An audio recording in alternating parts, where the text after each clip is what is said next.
చివరగా నగరి రోజాగా ఇష్టపడతారా, యాక్టర్స్ రోజాగా ఇష్టపడతారా, సెల్వర్మణి రోజాగా ఇష్టపడతారు? ఈ 3 పేర్లలో ఏది బాగా ఇష్టపడతారు? ఎమ్మెల్యే రోజాగానా?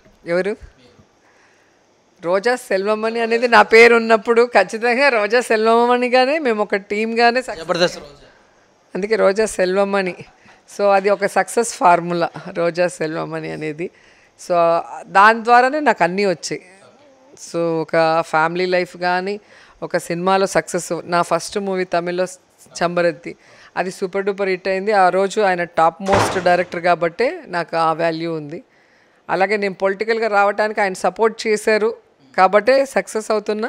ఈరోజు ఇక్కడ ఉండి నాకు ఇప్పుడు ఆపరేషన్ అయ్యాక 3 నెలలుగా మొత్తం వర్క్ వాళ్ళే చేస్తున్నారు. నేను వచ్చి మీటింగ్స్, నేను చేయాల్సిన పనులు నేను చేస్తున్నాను. మిగతా ఆర్గనైజేషన్ టెన్షన్ అంతా వాళ్ళే తీసుకుంటున్నారు, మా బ్రదరు, మా ఆయన. సో కాబట్టి ఆ రోజా సెల్వమణిగానే ఇష్టం. నగర ప్రజలకు లాస్ట్గా 2 సంవత్సరాల్లో మీరు ఇచ్చిన హామీలను నెరవేరుస్తారా? వారికి ఏం చెప్తారు మా టీవీ తరఫున? ఖచ్చితంగా ప్రజలకి నేను ఎప్పుడూ రుణపడి ఉంటాను. ఎందుకంటే ఎక్కడో పుట్టిన నేను ఇక్కడ వచ్చి నించుంటే సొంత ఆడబిడ్డగా నన్ను 2 సార్లు గెలిపించారు. కాబట్టి వాళ్ళకి ఎంత చేసినా కూడా అది తక్కువే, రుణం తీర్చుకోలేము. కాబట్టి ఎప్పుడు ఎవరికి ఏ అవసరమైనా కూడా 100% నేను చేస్తాను, చేస్తున్నాను, చేస్తాను కూడా. So thank you madam.